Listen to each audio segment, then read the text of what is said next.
आज ये खुलासा हुआ है कि मौनी अमावस्या के स्नान के दिन पांटून पुल पर भी भगदड़ मची थी।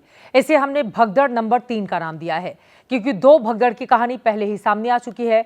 उस दिन पांटून पुल पर क्या हुआ, अब वो रिपोर्ट देखिए जो सिस्टम की तैयारियों की पोल खोलने के लिए काफी है। देखिए प्रशासन यहाँ पूरी तरह से पांटून पुल खचाखच भरा हुआ है, पैर रखने की जगह नहीं है, लेकिन पीछे खड़ी श्रद्धालुओं की भीड़ पांटून पुल पर चढ़ने के लिए तैयार है। जहां से श्रद्धालु पांटून पुल पर चढ़ रहे हैं, वहां सामान बिखरा हुआ है और कई लोगों के दबे होने का दावा किया जा रहा है। अब देखिए प्रशासन यहाँ पूरी तरह से फेल है, यहाँ सैकड़ों लोग दबे हैं, कोई सुध लेने वाला नहीं, जनता ऐसे तितर बितर हुई है, दबे हुए हैं। ये तस्वीरें 29 जनवरी की है, जब दिन दोपहर फाफामऊ इलाके में भगदड़ जैसे हालात बन गए थे। बताया जा रहा है कि पांटून ब्रिज के प्रवेश द्वार पर लकड़ियां टूट गई थी। पुल का हिस्सा टूटने के बाद श्रद्धालुओं में अफरा तफरी मच गई। किसी का पैर छूट रहा है, किसी का भाई छूट रहा है, किसी का भाई छूट रहा है, लेकिन कोई यहाँ पूछने वाला नहीं। देखिए यहाँ कितनी भीड़ है, किस कदर लोग दबे हुए हैं। देखिए घटना के वक्त वहां मौजूद श्रद्धालु की तरफ से ही ये वीडियो बनाया गया, जिसमें दावा किया गया है कि कई श्रद्धालु एक दूसरे के ऊपर गिर गए और कुछ पुल की लकड़ी के नीचे दब गए थे, जिनकी कुल तादाद दर्जन भर बताई जा रही है। दूर दूर तक कोई सुरक्षाकर्मी नजर नहीं आ रहा है, जबकि ये पांटून के प्रवेश वाला हिस्सा ही था। आधी रात को ही दो भगदड़ की घटनाएं घट चुकी थी। बावजूद इसके फाफामऊ पांटून पुल पर सुरक्षा के इंतजाम नदारद दिखे। प्रशासन ने बताया कि भीड़ के दबाव के चलते पांटून पुल में दिक्कत आई थी, जिसे कुछ देर बाद रिपेयर कर दिया गया। फिलहाल वीडियो सोशल मीडिया पर वायरल है। ये लकड़ियां टूट गई थी और इसकी वजह से पुल पर गड्ढा हो गया था।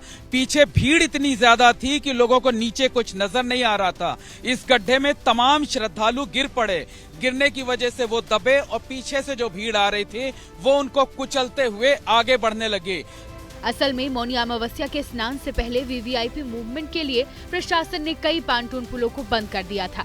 आम लोगों के लिए 30 में से दर्जन भर ही पांटून पुल खुले हुए थे। मौनी अमावस्या के मौके पर पहले से ही करोड़ों श्रद्धालुओं की भीड़ संगम नगरी पहुंच चुकी थी, जिस वजह से चंद उपलब्ध पांटून पुलों पर जन सैलाब उमड़ पड़ा और ये हालात बने।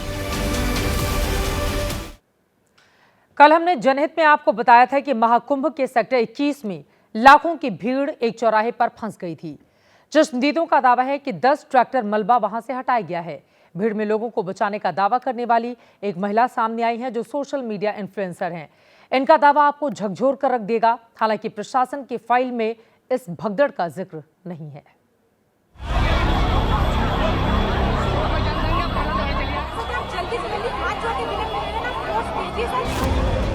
इन बच्चों को नहीं पता था कि अभी अभी इनके सामने क्या हो गया। 2-2 साल के बच्चे, उनके ऊपर पैर रख दिया लोगों ने। एक लेडी मर गई, उसके जबड़े पे पैर मार दिया, उसके दांत मेरे हाथ में थे।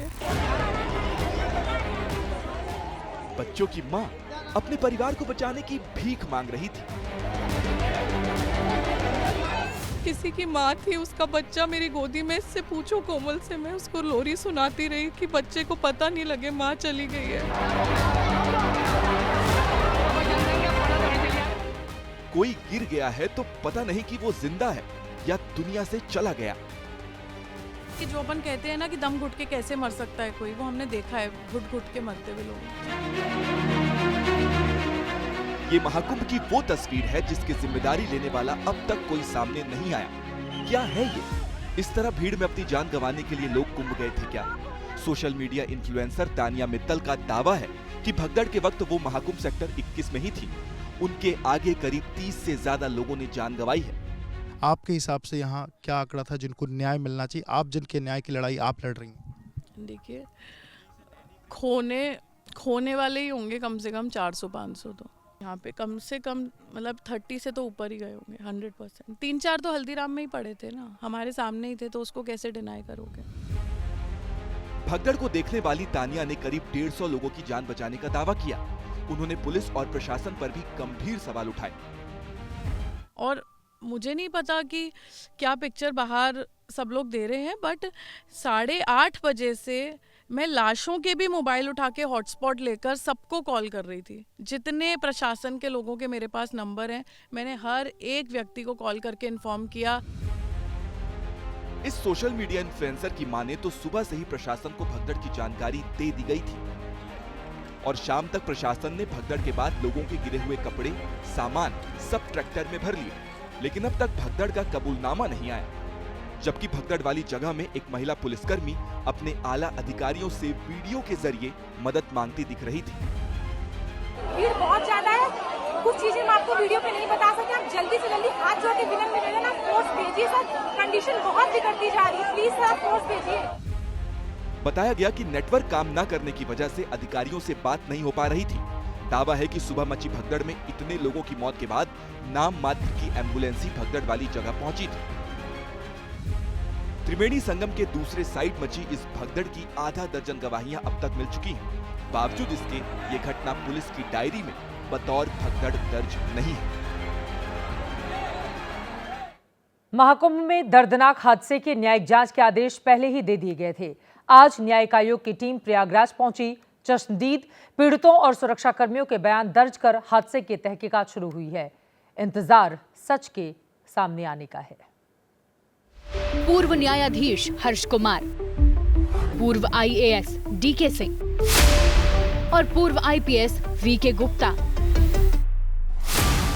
ये वो 3 नाम हैं जो 29 जनवरी की दरमियानी रात संगम तट पर मची भगदड़ का पूरा सच CM योगी के सामने रखेंगे। टीम ने हादसे की जांच शुरू कर दी है। तीनों कुंभ मेला क्षेत्र का मुआयना करते नजर आए।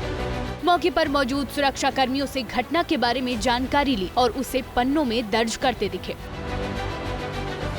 इस दौरान न्यायिक आयोग की टीम सुरक्षा चक्र के घेरे में रही और अधिकारी उन्हें घटना से जुड़ी हर एक जगह पर ले गए। न्यायिक टीम ने चश्मदीदों से भी बात कर घटना की वजह जानने की कोशिश की। मौके पर तैनात पुलिस कर्मियों से भी सवाल जवाब किए। सुरक्षा में कहां और कैसे चूक हुई, इन तमाम बिंदुओं पर पूछताछ हुई। बयानों और जवाबों को दर्ज करने के बाद विस्तृत रिपोर्ट तैयार की जाएगी। इसके साथ ही मेला प्रशासन की टीम के साथ न्यायिक आयोग की टीम ने बैठक की ताकि आगे इस तरह की घटनाओं से बचा जा सके। मेला क्षेत्र से निकलकर न्यायिक आयोग की टीम सीधे स्वरूप रानी नेहरू अस्पताल पहुंची, जहां टीम ने भगदड़ में घायल हुए पीड़ितों से मुलाकात की। एक तरफ न्यायिक आयोग की टीम संगम नगरी में सच की तलाश में जुटी है, तो दूसरी तरफ कुंभ मेले क्षेत्र में भी हालात अब सामान्य नजर आ रहे हैं। इसी संगम नोस पर भगदड़ हुई, 30 लोगों की जान गई। उसके बाद देखिए स्थितियां सामान्य हुई हैं और अब फिर से जो स्नान है वो सुचारू रूप से शुरू हो गया है। लोग स्नान कर रहे हैं, पूजा पाठ कर रहे हैं। कोई ये कहे कि कोई किसी को डर है या फिर किसी तरीके की आशंकाएं हैं, तो इस तरीके की स्थिति परिस्थिति देखने को नहीं मिलती है और लोगों का भरोसा है कि जो कुछ भी हुआ सो हुआ, लेकिन अब हालात काबू में है। हादसे के बाद से योगी सरकार ने कुंभ मेला प्रबंधन को लेकर नई गाइडलाइन जारी की थी। VVIP मूवमेंट पर रोक, सुरक्षा के पुख्ता इंतजाम और सभी पांटून पुलों को आम लोगों के लिए खोलने के निर्देश दिए थे, जिनका असर अब कुंभ मेले क्षेत्र में भी दिखने लगा है।